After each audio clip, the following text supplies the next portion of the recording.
Hello, everybody. Welcome to Shadow at Night. This is Wednesday, March the 12th, 2025. On the show tonight, there is more disturbing news coming out about Mark Carney. Stuff we kind of already knew, but didn't know how deeply it went. Big article published in the New York Post yesterday. And I guess also investigative reporter Whitney Webb caught wind that Mark Carney has become the Prime Minister designate for Canada, and she published on Twitter today, hey, this guy's a snake. She actually used those words, a snake. And then check out my post from 2022 regarding sustainable development goals featuring none other than the one and only Mark Carney. So we're going to get to that in just a second. Tomorrow, Donald Trump will meet with Finance Minister Dominic LeBlanc and Ontario Premier Doug Ford. And it's not going to be pretty. At least I don't think it's going to be pretty. I mean, maybe there's some people out there that think that Doug Ford is the man for the job. Dominic LeBlanc just said the other day, hey, I'm not good at math. I'm the finance minister. Not good at math. I just want to get the job done. How do you get the job done as finance minister if you can't add, subtract, multiply, et al.? Just a question I thought I'd throw out there. The Shadow at Night live stream, as always, is brought to you by Canada Nano Silver, CanadaNanoSilver.com, who will be at the Canadian Women's Show in Calgary in early April. I'll tell you more about that in the coming weeks. Check this out about the toothpaste. And Crest toothpaste to SilverSeuticals toothpaste. First, we're starting out with Crest. It's a classic. It's an original. It's what I've used most of my life. But that being said, it does have its problems. First off, the consistency is so weird and thick, and I get it's a paste, but it really doesn't spread that well. And I must also say that I'm not in love with the taste. I get toothpaste isn't supposed to taste good, but why shouldn't it? But that being said, it does get the job done. Next, we have SilverSeuticals. They have 3 flavors, but today we're going with Bubbleberry. And already it smells so good. So I'm excited to see what this tastes like. The consistency is also a lot smoother, and I must say it spreads way nicer in your mouth. This literally tastes like fruit bubblegum. Yeah, this toothpaste was pretty good. I actually went in for seconds, and it's infused with nano silver, so it helps remineralize your teeth and keep them fresh throughout the day. 100% go with SilverSeuticals. And here's the results. What's your favorite toothpaste? And so you've been having trouble getting your kids or grandkids to brush their teeth. Well, with this stuff, they will want to brush their teeth a dozen times a day. CanadaNanoSilver.com. Call today, 204-808-9292. You can message Kevin and Anna on the website under the contact tab at CanadaNanoSilver.com with any questions you might have regarding the products, what it can do for you. And that means the lotion, the skin cream, the facial serum, everything, the immune gummies, all of the products on the website. And another thing, people say, well, I've been using Colgate for years. I've been using Crest or AIM for years. I've been using Zest for years. What's a cream that they sell at Shoppers Drug Mart? A skin cream. I've been using that for years. Oil of Olay or whatever. Well, thank you for giving your money to Procter & Gamble, which is part of BlackRock, which is part of the you-know-what. If you decide you want to buy products which are superior, in my opinion, from Canada Nano Silver because of the nano silver technology, which, by the way, is not programmable. It's not programmed bots. Some people have said, oh, my God, nano. No, nano means small, very, very, very small particles of silver that go into your body and wash out 24 hours later. And the people that sell this stuff, Kevin and Anna Sigurdsson, they're us. They are us. They were at the Freedom Convoy, man. They are us. So contact them if you're thinking about maybe changing. I was talking to Kevin on the phone today, and I said, it's tough getting people to change their products, right? Just like it's tough getting people to change the radio station they listen to, or it's tough getting people to change the way they vote. He said, yeah, it's kind of like getting your buddy to change his beer brand. He's been drinking OV since he was 16 because his dad drank it, and he'll never change. Maybe one day he'll have a Coors Light or something local. I don't know. But it's all about changing for the better. And in this case, you'll be changing for many different ways the better. CanadaNanoSilver.com. Hey, I was telling you guys the other day that I'm going to have some merch. All right, some Shadow Davis merch finally. People have been bugging me for like 3 years. You got merch? No, I don't have merch. So I will have T-shirts and I will have some coffee mugs, but I'm going to be giving them away to all access members at shadowdavis.com only, at least for the first few months. All right, and I'm going to pick random names once or maybe twice a week once we start this at the beginning of April. And I throw a picture up because I've been talking about this stuff long enough. So finally, here's what the coffee mug will look like. It's a big 20-ouncer. It's got my face on the front, then Shadow at Night in that blue. And on the other side, it says, Truth Matters. Right, so that's the Shadow at Night coffee mug, and the T-shirts also. So 3 different colors. There's going to be white, there's going to be black, and there's going to be a nice teal blue, and that is coming up as well. And any all-access member who wins on shadowdavis.com, they get their choice between T-shirt or coffee mug. That'll be up to them once they win. So if you're an all-access member at shadowdavis.com, you'll have a chance to win starting in April. And if you're not an all-access member, you won't unless you become one. You can. Just go ahead and join. It's like $11 or $12 a month or something like that. Okay, let's go say some hellos. Sherry is watching in Winnipeg. Hello, Sherry. Hello, Derek and Kamloops. Mireille is watching in Lacombe, Alberta. Hello, Eddie, Cheryl. Hang on a second. There's a guy who just will not stop. Unbelievable, these trolls that keep coming on every different platform. You see, the show streams on Facebook and YouTube and Twitch, even on X and on Rumble and on Telegram. So when you block a troll on one platform, they seem to find you on another. And then once you've blocked them on all the platforms, they get mad and they start coming up with new usernames and whatever. So yeah, I just got rid of one right now. That's what you saw right there. That little annoyed look on my face, and then poof, he's gone. Hello, Barbara. How are you doing? From Georgetown, Ontario. You guys pay higher taxes now than you ever have under Doug Ford. Did you know that? We have that story coming up. Jeffrey is watching tonight in Elm Creek. I'm going to say this properly. The first time. Ben's Cabin. Hello. How you doing? Danielle is watching in Badger, Manitoba. Okay, not to sound ignorant, but what the hell? I've never heard of Badger, Manitoba before. Where is Badger, Manitoba, Daniel? I don't know where that is. Shelley, hello. Sharon is watching in Quebec. Susan is watching in Scarborough, Ontario. Hello on Rumble, Crivier, Jimmy Balls 23, Vilma Darlene 420, PDS 10. Who else? You Go Girl 123 is here. Gary Goodman's watching. Chicken Hair, Notable, Rico Suarez, Starliner 1961. The regular crew is here on Rumble, whatever platform you're watching on tonight. Wherever you're watching from, get it out there, guys. Like and share. Do you feel the energy growing? Do you feel our group getting larger? I do. And I can tell you that it's true because viewership is going up and up and up on every single platform for this show. I talk to other independent media. They tell me the same thing. That means more and more people are starting to listen to what we're saying. Either that or they just want to be a part of the cool club. I don't care what the reason is, as long as they're coming and they're actually getting some information. And thanks to you for getting it out there and sharing it. Here is a story that comes from the National Post. Howard Lutnick is the Secretary of Commerce in the United States. And here's the headline of this story. Just say thank you. Lutnick says Canada is acting like Ukraine in these Trump negotiations. Donald Trump needed to break some guy in Ontario who said he was going to tax American energy 25%. Well, rather than listening to me say it, listen to Howard Lutnick say it. Looks chaotic and unpredictable from the outside, that there actually is a master plan when it comes to these tariffs? It is not chaotic. And the only one who thinks it's chaotic is someone who's being silly. He said reciprocal tariffs. Nobody expected him to announce 50% tariffs this morning. He needed to break some guy in Ontario who said he was going to tax American energy 25%.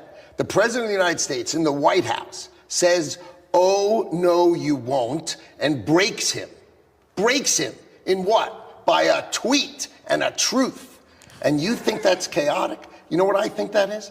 I think that is the thank God we have a president who's taking care of us. Because if you were in one of those states and you thought your energy prices were going to go up 25%, and you said, where's the president? And all of a sudden he came down like thunder to make that end, you'd say, cool. I'm glad that's the guy in the White House. And that's what we've got. You know, I used to hate that American belligerence, but I'm starting to love it more and more and more. It's back, baby. Whew. So Doug Ford is down in Washington. I think he had breakfast with Mark Carney this morning. We'll get to Carney in just a couple of minutes. But then he flew to Washington, and he was besieged by American reporters. I guess he's become their cute little Canadian plaything down there. He's been on CNN and MSNBC a couple of times, talking tough. And here he is looking very conciliatory. You see, the conversations have been ongoing, not with Trump and Ford, but with Lutnick and Ford. Remember yesterday, I played the video for you of Doug Ford saying, well, Howard Lutnick called us. We didn't call him. And he gave us an olive branch and said, you got to come down here and talk about this. And so here is video of Doug Ford being interviewed by American reporters, followed by what Donald Trump said about it. To me, even though they don't meet until tomorrow, this already sounds like a done deal. The inner circle of Trump more or less declaring this a win yesterday. So what are your thoughts? Is this a win for Trump, or how do you back from that? You know, if they want to call it a win, whatever. It's they're playing politics. But here and there, what happened yesterday very clearly, Secretary Lutnick called me. I didn't call him. Put an olive branch out, and only a foolish person would decline or hang up on someone and say, I'm not listening. We said, well, that's fine. We need a meeting, and we need it right away. He agreed. He said, fly down tonight, fly down tomorrow, the next day. We're bringing Minister LeBlanc with us and the ambassador to have that conversation, to sit down and see what their requirements are, what their needs are. I always say, when you have your largest customer, you listen to your largest customer in business. And we'll sit there and listen and make sure that we bring that information back and sit around the table It's the federal government that's leading this, not myself. They're going to lead the negotiations. We'll have a very loud voice in that conversation, along with all the other. We had a problem with Ontario, and they dropped that when I let them know what we were going to be doing. They dropped it immediately, so I'm glad, because electricity, you shouldn't be playing with electricity. It affects people's lives. Actually their life. I mean, it can affect, depending on weather, it can affect their life, so we can't do that. And it doesn't make sense that our country allows electricity to be made in another country and sold into us. Who did that deal for the United States? Okay, I looked at that long ago, and I said, that's not something that's very smart. My one question from that little clip of Donald Trump, and that's as long as he spent on it with reporters, by the way. He didn't talk any more about it. It was just this guy from Ontario who said he was going to shut off the power. We can't have that. We called him and told him what we were going to do, and then he shut down that whole thing pretty quickly. Now, my question is, what would you have done, President Trump? We can only hazard a guess here. Remember when Trudeau went down to Mar-a-Lago, uninvited, about a month and a half ago, before Trump was even inaugurated, I think, maybe the week before the inauguration. And the story going around is Donald Trump asked Trudeau, he said, so if there was one thing I could do to completely and totally cripple your country, what would that be? And Trudeau actually answered him. He said, well, the auto industry, that would be the thing that would absolutely cripple Ontario, which in turn would cripple the rest of the country, except for maybe Alberta. And so I think that maybe Donald Trump may have made some kind of threat regarding the auto tariffs, maybe making the tariff on autos 50 or 75% or even more. Because if Trump needs to play hardball, remember, one thing that everybody needs to remember as these idiot premiers order their liquor stores, their provincially run liquor stores, to take American liquor off the shelves or put big plastic sheets up so that people can't buy American liquor or whatever other stupid thing they're doing to try and fight back. They hold all the cards. They are a massive economy. Now, ours is not bad. Our economy is 8th, maybe 9th largest in the world. We're a G7 nation. But compared to the United States, we're like that little dog from Bugs Bunny, Chester. Hey, Spike. What do you want to do today, Spike? Want to go chase some cats, Spike? Nah. And guess who Spike is? Spike the big dog. Elizabeth May, who should get no media attention whatsoever, considering the Green Party she leads, she still leads it, right? Has got 2 seats in the House of Commons. They're inconsequential. And yet maybe she gets this airtime simply because she's so ridiculous. Here she is, reminding me of a Canadian version of Rosie O'Donnell and accusing Donald Trump of being a racist. I wonder if Trump has seen this yet. Here you go. We need to have a government that remains solid. Team Canada can say to Donald Trump, go pound sand or go suck eggs. Although, as I said, I now realize there's a tariff on sand and they may not be able to afford eggs. Reminds me of his attitude towards women. He's a serial misogynist, sexual abuser, rapist. He's in the White House. What's he want to do? Take Greenland out to buy expensive furniture? Take Greenland into the dressing room? I'm sorry, every time I hear Trump saying he's going to get something one way or another of another sovereign nation, in my head I'm hearing, yeah, I just grab him by the... I wouldn't put it past Trump at all. I mean, we've seen Musk interfere in the German elections to support neo-Nazis. Okay, what's to say that Trump and Musk's ideas, well, let's just get some rage farming going and see if we can get a segment of Canadian society that likes the idea of a 51st state. What is the matter with the left? They continue perpetrating these bald-faced, damaging lies.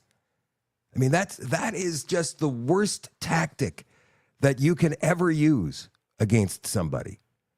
Trump doesn't seem to care, but what he should do, in my opinion, hey, President, this is what you should do. Like he hasn't thought of it, right? Sue these people. Just sue their asses off for lying. This is defamation of character, right? Now, understanding that you are a public figure, the biggest public figure in the world right now, that shouldn't stop you from suing somebody who is bald-faced lying about your character. Trump was convicted of 34 charges from the cover-up. Was it the hush money scandal or something like that? But he is appealing that. He is appealing these convictions. Watch. Is appealing his criminal conviction in the New York hush money case. Trump's new attorneys filed an appeal after Trump was convicted on 34 counts of falsifying business records. Earlier this month, Trump was sentenced to an unconditional discharge, which means he won't get any penalties, but will still carry the conviction on his record. Not if he wins the appeal. And he probably will, because there's so many people that said this was lawfare, and any competent lawyer would be able to get these charges overturned. All right, Mark Carney is not having a good first week, and we'll get to that in just a second. He was at Hamilton today visiting some steel workers who apparently refused to pose behind him. You know how these politicians, they stand up at the podium with the microphone there, and there's all the people who work at the plant or the office or the factory or whatever standing behind. Well, in this case, the steel workers refused to stand behind Mark Carney for photo ops and for his speech because of the remarks he made regarding steel a few weeks back with CTV Atlantic. And then his team told reporters to shut off the sound when he was having conversations with the steel workers inside. We've got a little bit of video from that from CHCH News coming up in just a second. But first, I wanted to play this for you. Remember last week, Joe Canada made that comeback, I am Canadian. And it was like, oh, come on, man. Our friend Greg Wycliffe, you guys know Greg. He's been on the show several times. You may follow him on YouTube or Facebook or X. You should if you don't. Came up with our version of I am Canadian. And here it is. Hi.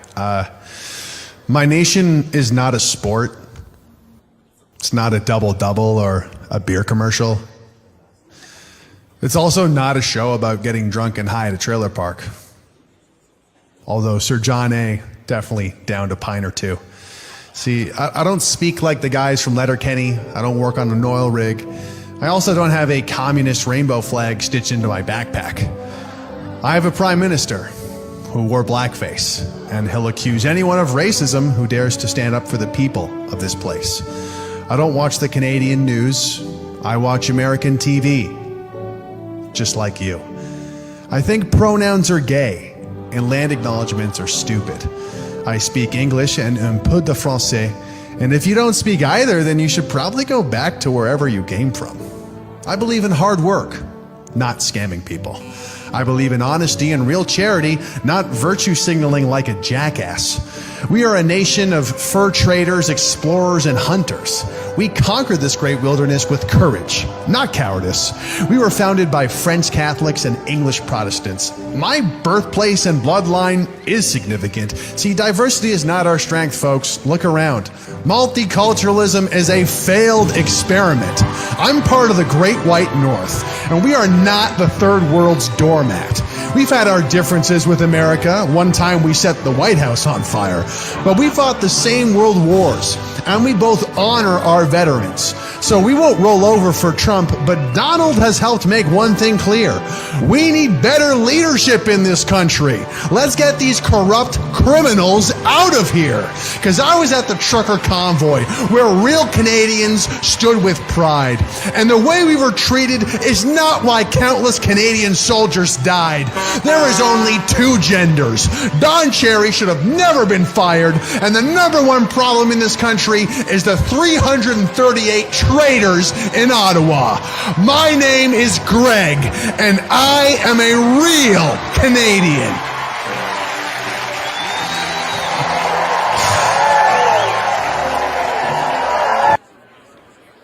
We have bagged milk. I remember the bagged milk when I was in Ontario. What's this? Milk in a bag? What the hell? He said diversity is not our strength in that little speech. By the way, follow him and share that everywhere. Facebook, YouTube, X, whatever. Get that video out there.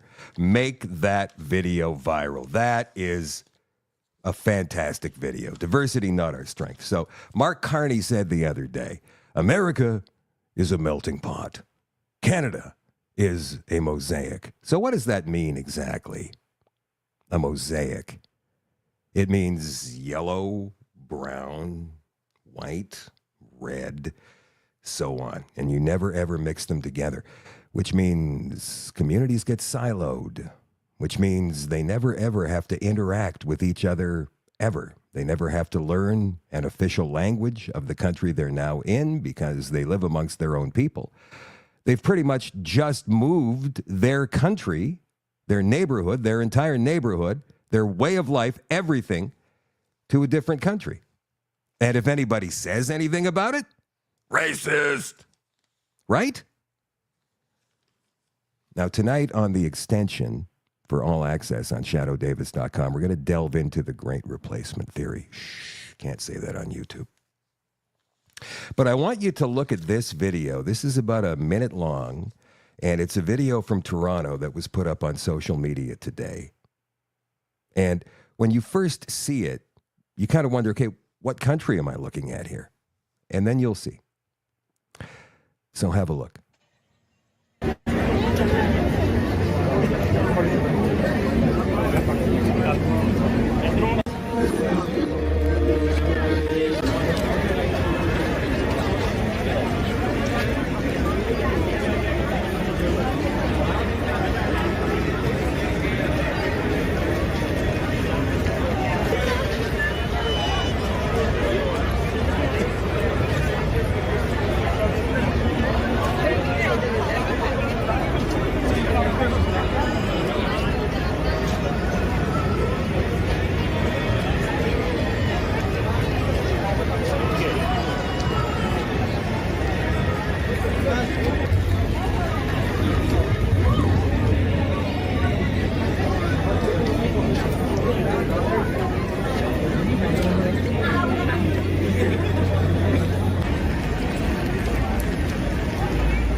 You should never feel like a visitor in your own country. And lately, these past few years, it's becoming more and more like that, isn't it? Go downtown to any major city in this country, and you'll see it instantly. Get on a transit bus in any major city in this country, and you're going to see it firsthand. Boom. Hits you right in the face the second that you get on that bus, or the second you go for a walk downtown, if you've got enough balls, that is, because of the crime. It's incredible how many foreigners, because that's what they are, have come into our country in the past few years alone.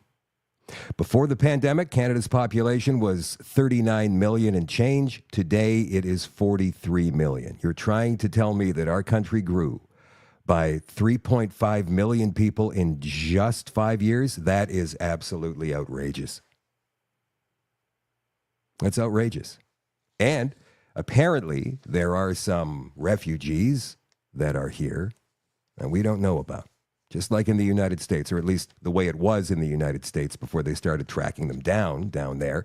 Up here in Canada, there's anywhere between 20 and 500,000 refugees from various places all across the world that are unaccounted for. We don't know where they are.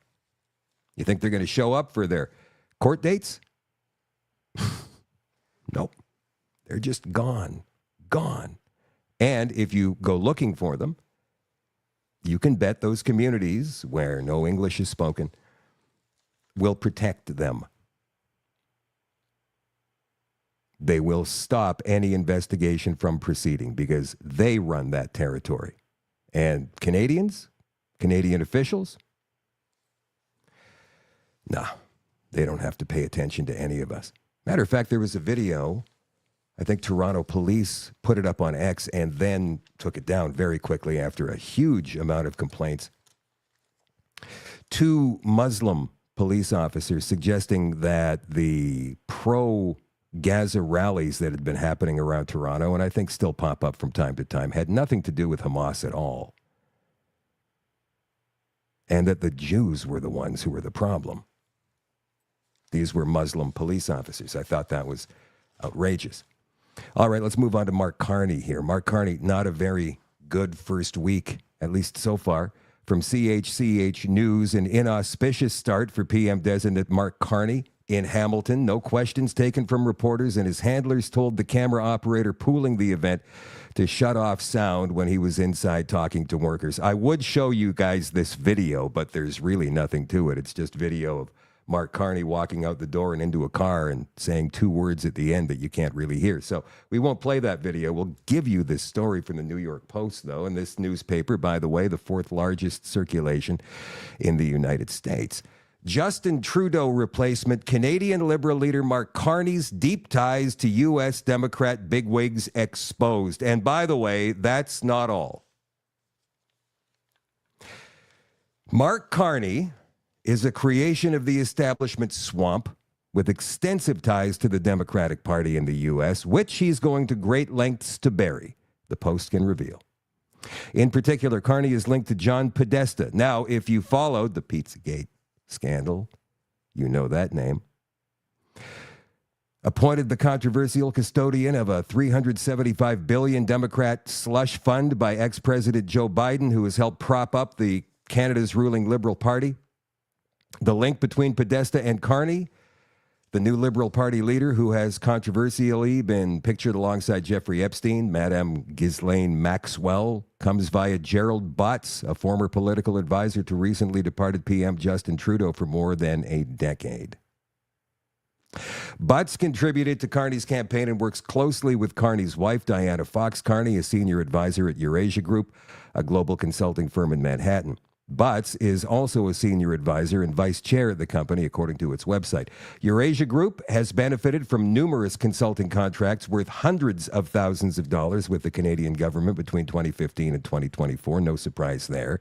When Trudeau was prime minister, according to public records.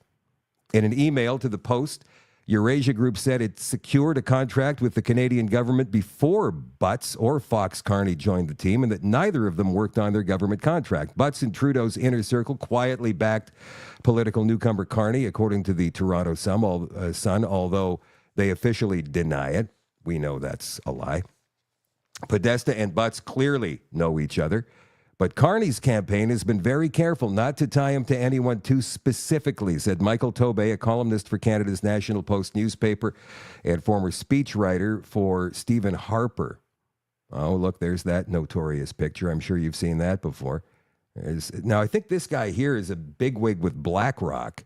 And some people say, well, I'm more concerned about him being in this picture than her. And that's Ghislaine Maxwell, man. The only one missing, and there's the wife, Diana Fox Carney. The only one missing from this is Jeffrey Epstein himself. Podesta set up the liberal nonprofit Center for American Progress in 2002, which has worked closely with the group Canada 2020, a Canadian nonprofit which is modeled after it and was set up in 2006. In 2012, Butts and other close advisors to Trudeau, then a member of Parliament considering a run for leadership in Canada, attended a CAP event focused on lessons from the Obama campaign. Former Secretary of State Hillary Clinton was a featured speaker at a subsequent Canada 2020 conference in 2014. However, she became annoyed her participation was linked to a de facto fundraiser for the Liberal Party, according to Podesta's emails from the time released by WikiLeaks in 2016. The Liberal Party had invited donors to enter a raffle featuring a trip to Ottawa, breakfast with Trudeau, and attendance at Clinton's speech. At that time, Podesta, a former advisor to Obama, was working as Clinton's campaign chair and went on to chair her failed 2016 bid for the presidency. A few years later, CAP's Global Progress Initiative held other events attended by the Trudeau Liberals and the guys from Canada 2020. Matt Brown, a senior fellow for CAP, who also sat on Canada's 2020 advisory board, told the Globe and Mail in 2016. A year later, in 2017, A Canada 2020 conference doubled as a fundraiser for Trudeau's Liberal Party and featured an appearance by Obama in 2021. Butts teamed up with Podesta for a virtual panel discussion on Canada-U.S. cooperation on green initiatives.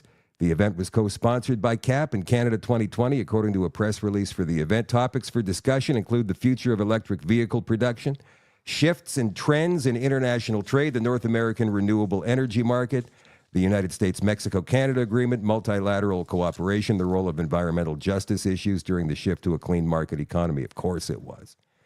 A year later, Biden named Podesta to helm the controversial climate fund worth more than $375 billion, which is now being investigated. Carney is a former governor of the Bank of Canada, Bank of England, blah, blah, blah. During his time in England, he was photographed alongside his wife and Maxwell, sentenced to 20 years in prison in 2022 for helping billionaire Jeffrey Epstein sexually abuse girls and women. Maxwell had gone to school with Fox Carney's sister, although she was not close to the family, a spokesperson for Carney said when the photos began to circulate online in January, according to reports. Carney will replace Trudeau officially at some point this week. All right, so that's that. Whitney Webb, we all respect Whitney Webb, right? There's a lot of people that question her reporting, but she digs deep and has been doing this for years.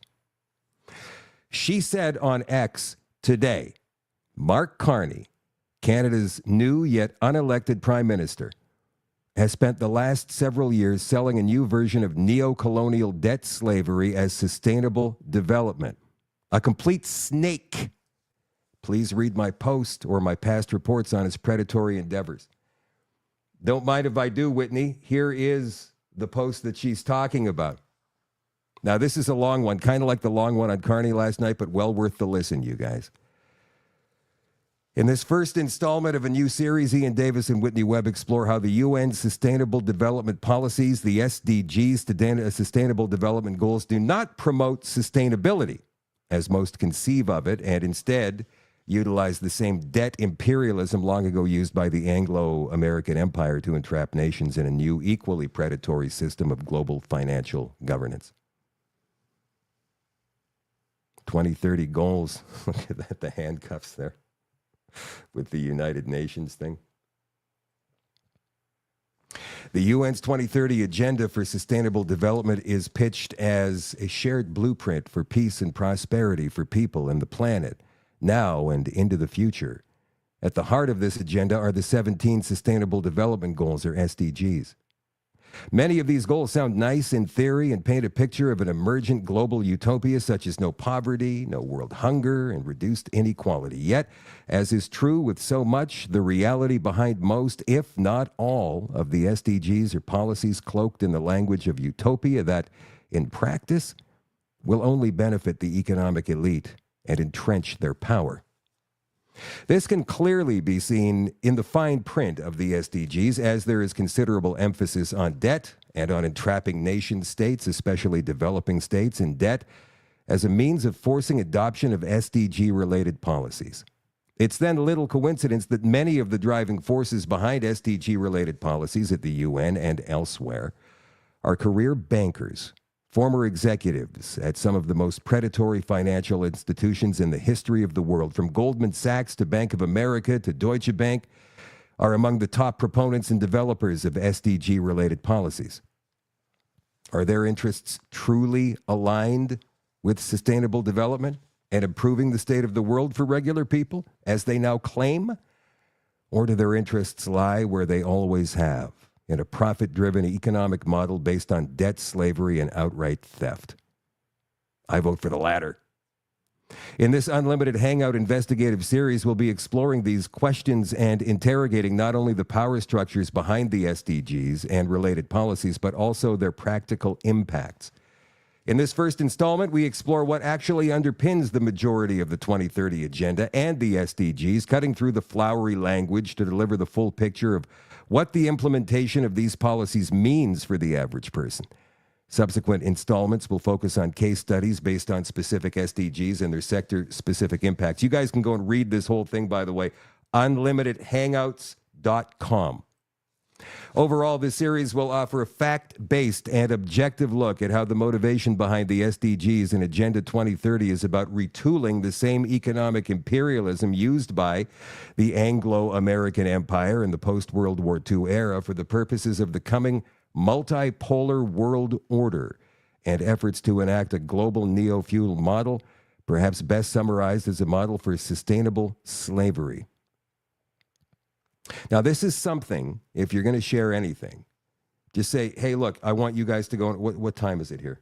Go to minute 38. Shadow's reading that Whitney Webb thing, because this is important for people to hear this, because you hear this all the time. Sustainable, right? It's in all the smart city plans that you've probably seen, and they are springing up and coming to fruition all across our country right now. So get people to listen to this. This is actually what's inside the nonsense that they spew. Most people are aware of the concept of sustainable development, but it's fair to say that the majority believe the SDGs are related to tackling problems allegedly wrought by climate disaster. However, the Agenda 2030 SDGs encompass every facet of our lives, and only one, SDG 13, deals explicitly with climate.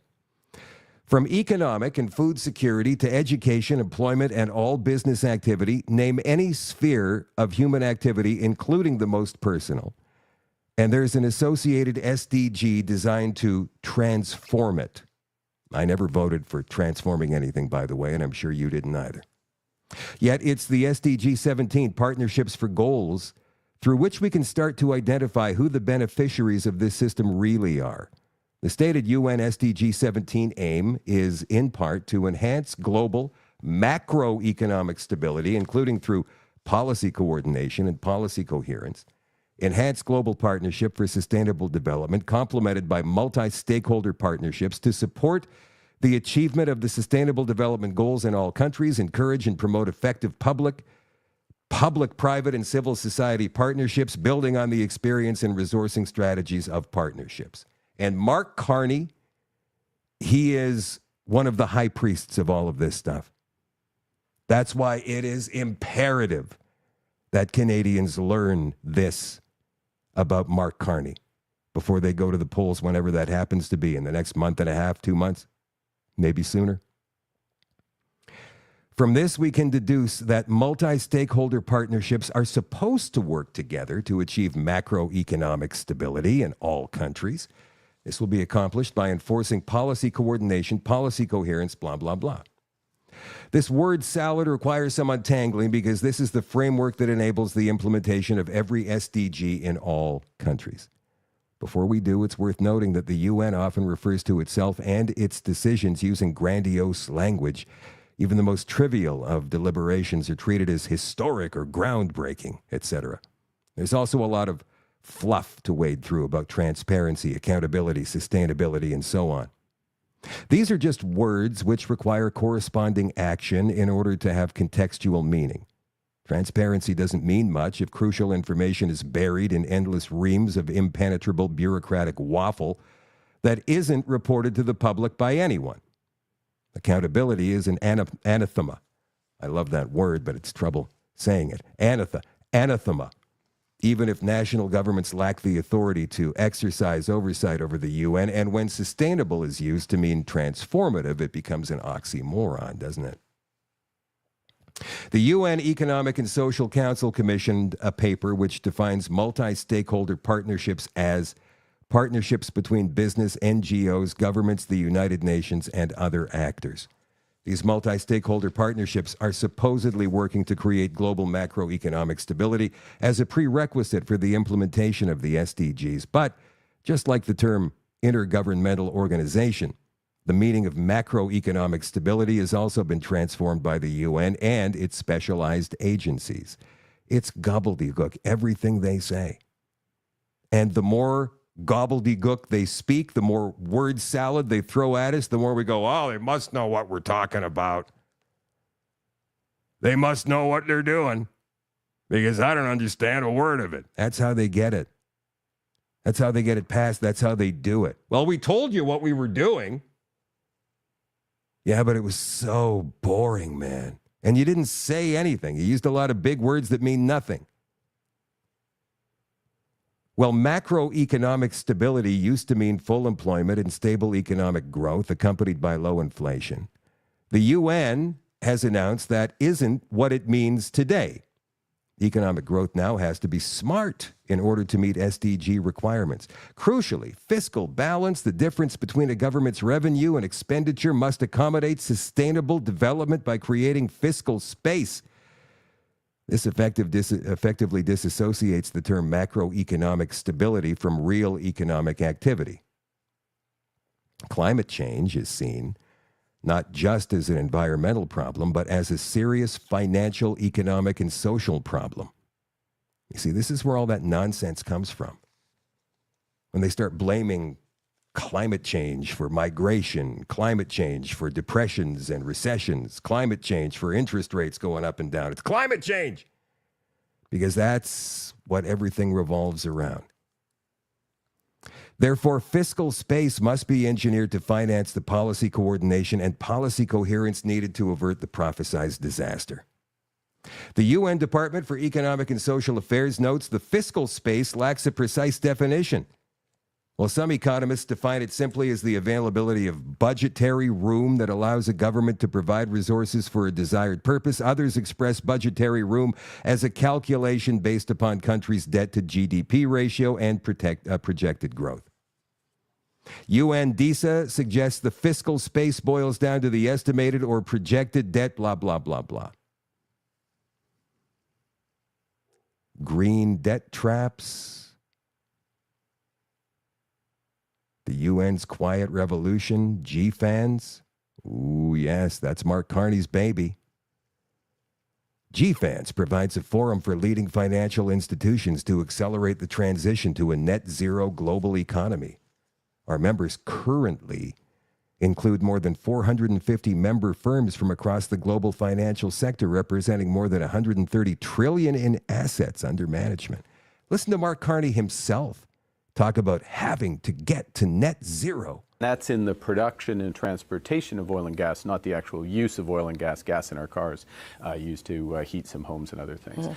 So we can't meet our ultimate objectives, which is to get to net zero emissions. We can't get there unless we do not just have a cap on emissions, but those emissions are brought effectively to zero.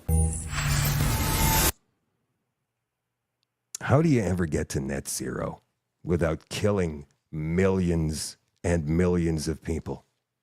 Because, you know, all this renewable energy they talk about, wind, solar, all of that, there's no way it can ever replace what oil and gas will bring to the table. The world revolves right now around oil and gas, and without it, and without the products it creates, this world would fall apart.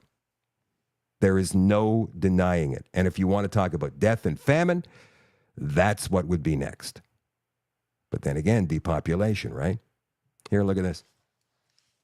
Mark Carney, even though he says we're getting rid of the consumer carbon tax, he said that during his acceptance speech the other night, but he does plan to keep the carbon tax on big emitters, as he called them, which of course is going to trickle down to the people, because if the big emitters who make the big stuff need to pay the carbon tax, then they're going to charge anybody else down the supply chain. And guess where it lands?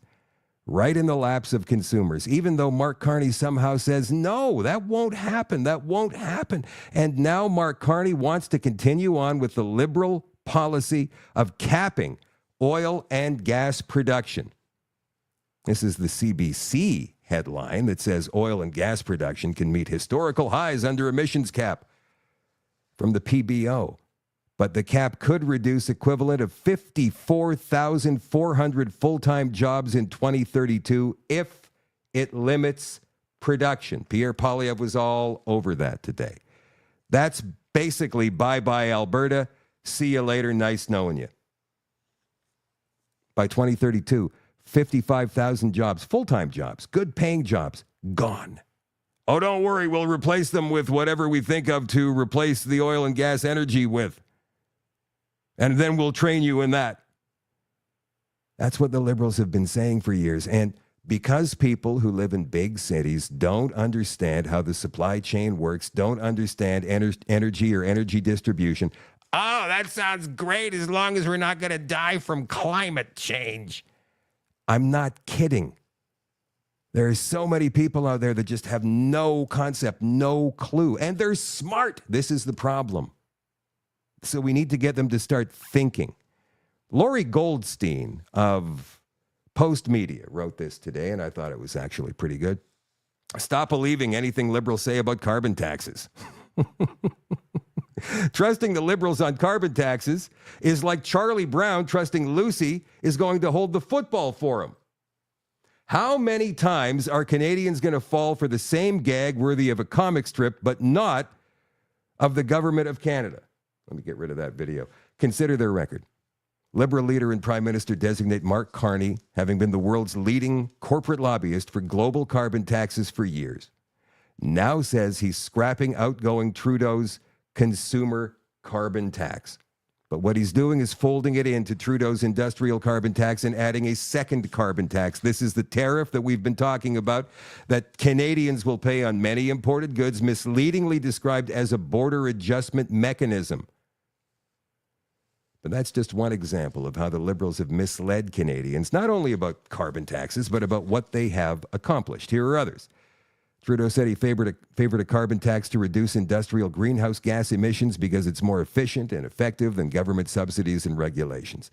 What he failed to mention is that his climate change plan includes government subsidies and regulations in addition to the carbon tax, earmarking more than $200 billion of federal taxpayers' money to pay for them. Before the 2019 federal election, then Environment Minister, Climate Barbie, Catherine McKenna, said Trudeau's carbon tax would not go above $50 per ton of industrial greenhouse gas emissions once it reached that level in 2022. After the election, Trudeau announced his carbon tax would increase annually every year after 2022 until it reached $170 per ton in guess what year? 2030. Dramatically raising the cost of almost all goods and services because almost all of them are created using fossil fuel energy, like I was just saying. For years, the Trudeau Liberals misleadingly cited only the finding of independent, nonpartisan Parliamentary Budget Officer Yves Giroux that most families receive more in rebates than they pay in climate taxes when considering only its fiscal impact. But they ignored and later tried to discredit his additional finding that when factoring in the damage the carbon tax does to the Canadian economy, most families pay more in carbon taxes than they receive in rebates. For years, the Trudeau Liberals have insisted their carbon tax is revenue neutral, meaning all the money raised was returned to Canadians, when in fact it was not revenue neutral because the federal government did not rebate the GST Canadians pay on top of the carbon tax. In 2021, then Environment Minister Jonathan Wilkinson told the Globe that 2019 would be the last year of rising industrial greenhouse gas emissions in Canada. In fact, following a decrease in emissions in 2020 because of the global recession caused by, the pandemic response, Canada's emissions began going up again, 21 and 22, the latest year of available data. In fact, the Liberals have never met an emissions reduction target they set for themselves going back to 1993. So there's no reason to believe they'll hit their 2030 target. For years, the Trudeau Liberals defended their carbon tax by citing almost every example of severe weather in Canada as caused by human-induced climate change, while failing to mention, even if Canada was able to achieve net zero emissions by tomorrow, it would have no impact on climate change because, as the Parliamentary Budget Officer has reported, Canada's emissions at 1.5% of the global total are too small to materially impact climate change.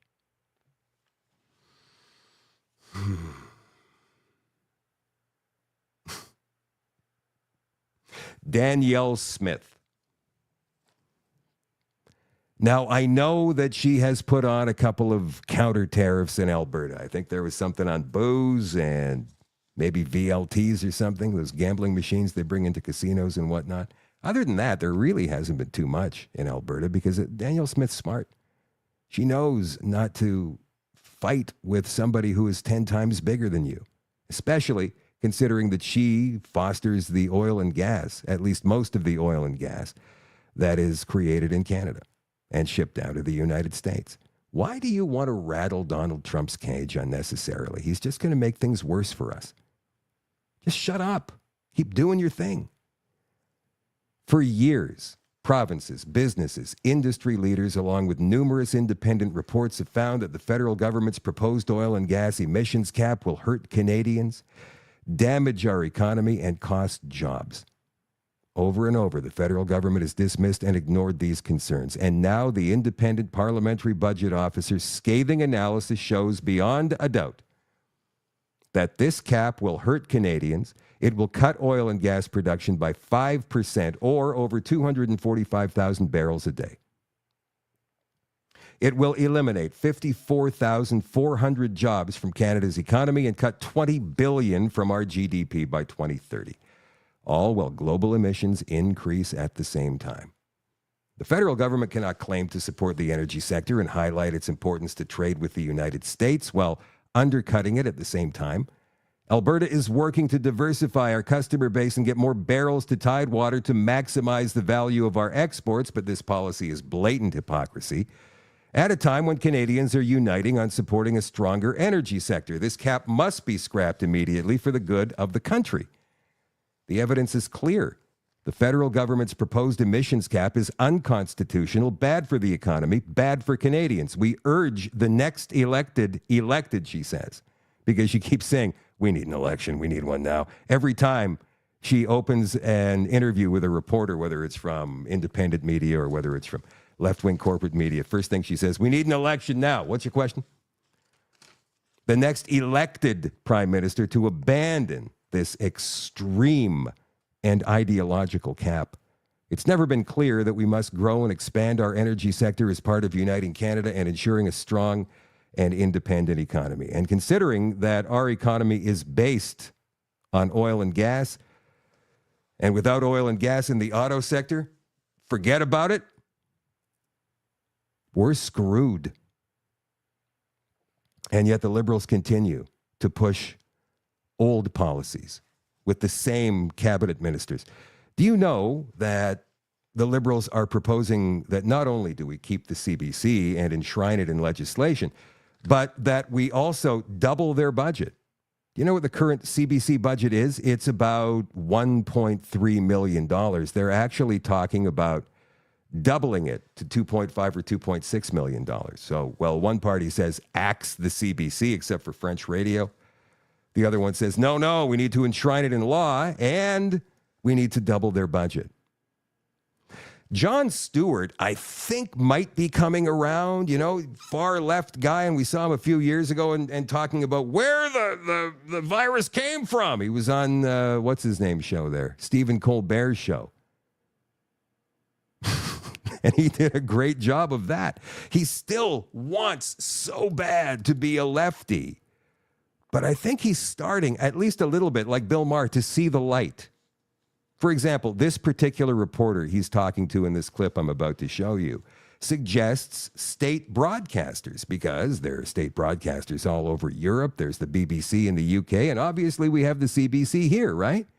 They don't have a state broadcaster in the United States. The closest they have to it is, I guess, public radio, which is supported by public funding. Public meaning you have to pledge your own money if you want to support public broadcasting in the United States. I think they get a small stipend from the federal government, but it's not much. Might be like $20, $25 million, whatever it is.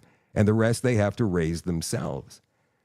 So what if the United States had something like that? Here's Jon Stewart's response. If you have a media machine that purposefully lies to its people to maintain a political fiction and get themselves power, that is the hallmark of an authoritarian system, not a democratic system.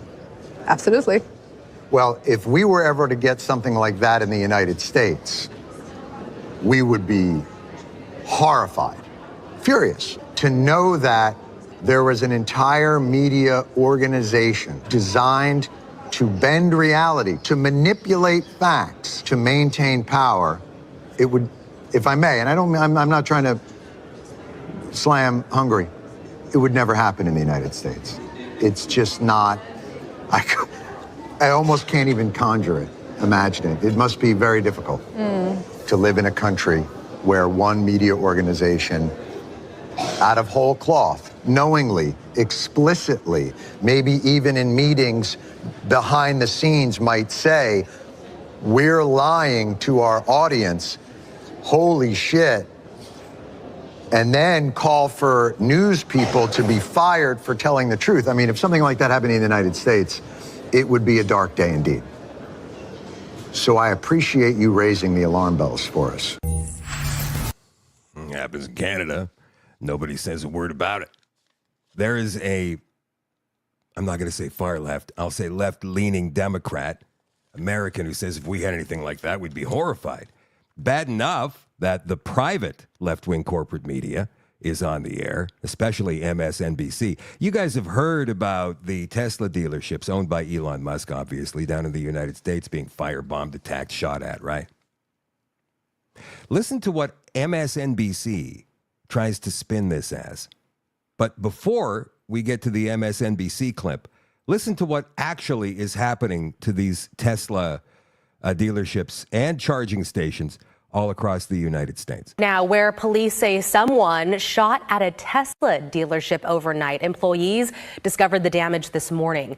At least 3 cars were hit and windows were broken. One bullet even went through an office wall and hit a computer. Fortunately, no one was there at the time. The shooting is believed to have happened just before 2 a.m. No details yet on a suspect or description. They're setting fire to various Tesla charging stations near Boston.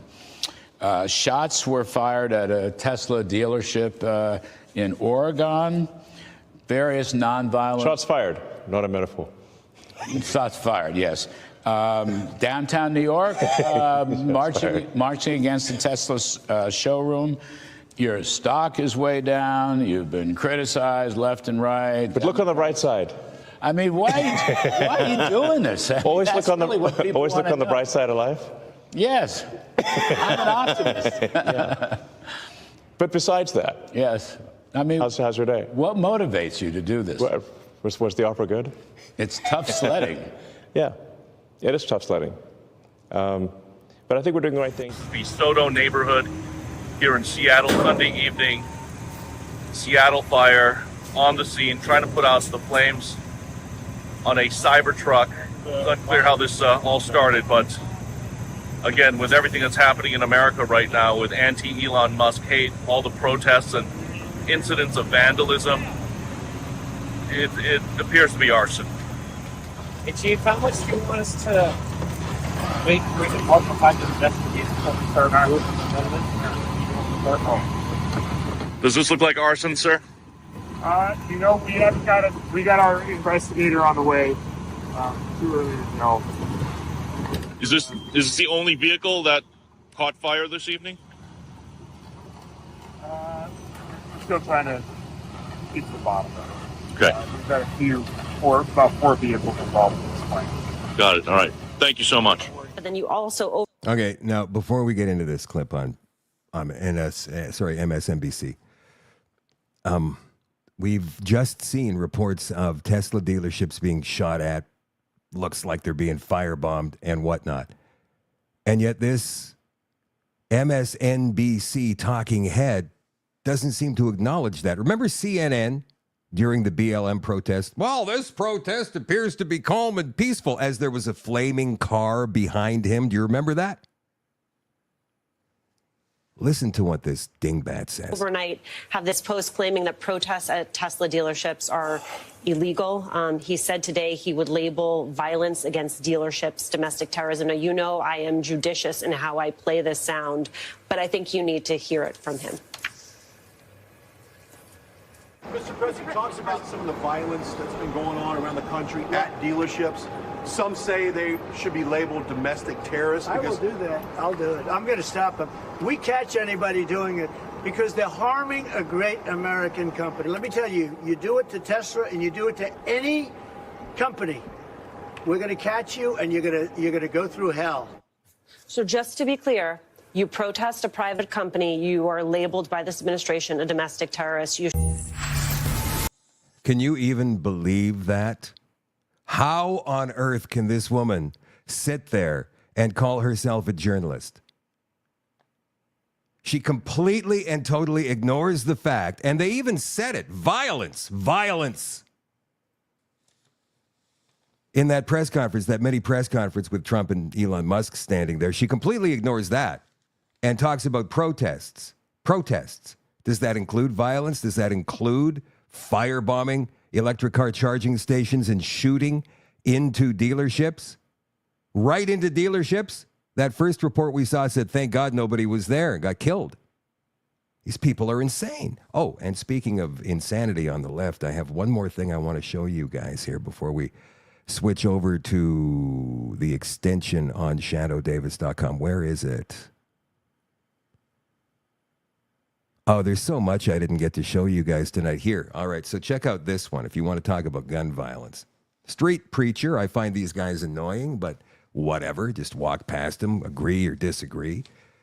But this guy's talking about men are men, women are women. And watch what happens to him. This is about a 25-second clip. But you need to try less being like somebody you're not and start to humble yourself and be somebody that God made you to be. He didn't make a man to be a woman. He made the man to be a man. He didn't make the woman to be a man. He made the woman to be a woman. And this is the truth. What are you going to do? Come attack me now? I should. Hey, man, it's up to you. Okay, so there's a dude wearing a dress. I'm not sure if that's a real firearm or if this is staged in the first place, because anybody standing on the street when somebody approaches them with a firearm probably should react a little bit more startled than this guy did. But let's continue. What are you going to do? Come attack me now? I should. Hey, man, it's up to you. If you want to pull that on me, well, God bless you. So you just threatened me with a gun. You just pulled a gun on my face. Man, Lord have mercy on you. This means that you don't even know who you are. Nope, I still love you. Even though you pulled a gun on me, I still love you. I still bless you. Whoa. That is sick. Oh, one last thing I promised you guys earlier in the show, and I almost forgot. So here we go. For those of you living in Ontario, your tax burden per Ontarian is increasing to $9,406 this year, higher than under any previous government. And Doug Ford was just elected for another term.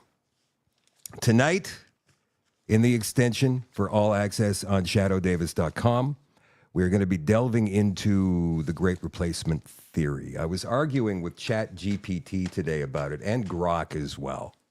And they claim that it is a far-right conspiracy theory. And so I was asking, why do you call this a conspiracy theory? You can actually have conversations with these AIs. They do continue to repeat a lot of the same stuff, but occasionally you can actually get responses that feel as though they're coming from an actual person. It's wild, this artificial intelligence. So here's a clip of Eva van Klukenvoorden, who has been outspoken on this. Amsterdam currently consists of 56% migrants. The Hague, 58% migrants. Rotterdam, almost 60% migrants. And of course, most of these immigrants come from non-Christian, non-Western, African and Middle Eastern countries. Conclusion, the Dutch population is already outnumbered in the majority of our cities. But let's look onwards. London, 54% migrants. Again, conclusion, native population outnumbered. Brussels, color me shocked, 70% migrants. Conclusion, native population majorly outnumbered.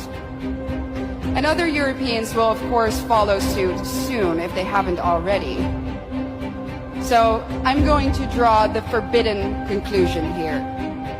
The Great Replacement Theory is no longer a theory, it's reality. And what's interesting about replacement is that the establishment will either deny its existence Or when they admit to it, they say that it's a good thing that the native European population is soon no longer a majority on its own continent.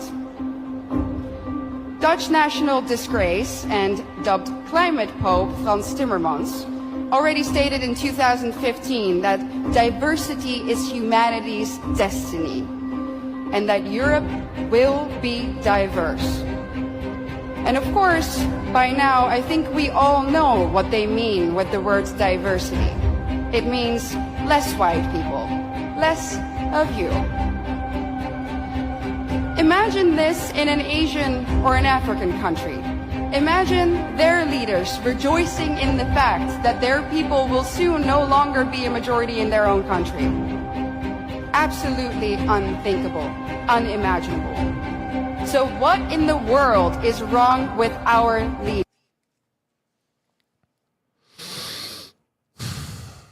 What I want to know is why on earth this can't be discussed intelligently. I mean, if you say great replacement theory, you're immediately labeled as a conspiracy theorist or a white supremacist or something horrible like that. We're going to delve into this tonight on The Extension on shadowdavis.com in just a couple of minutes. If you're not a member, become one. Go to shadowdavis.com and sign up, and we'll see you there in just a couple of minutes. And go ahead and join the Shadow at Night community on Telegram to make sure you can get involved in the chat. For the rest of you, I will catch you tomorrow night at 8 o'clock Central for another episode of Shadow at Night Live. I love you all. I appreciate you all, and I will talk to you very, very soon. Bye for now.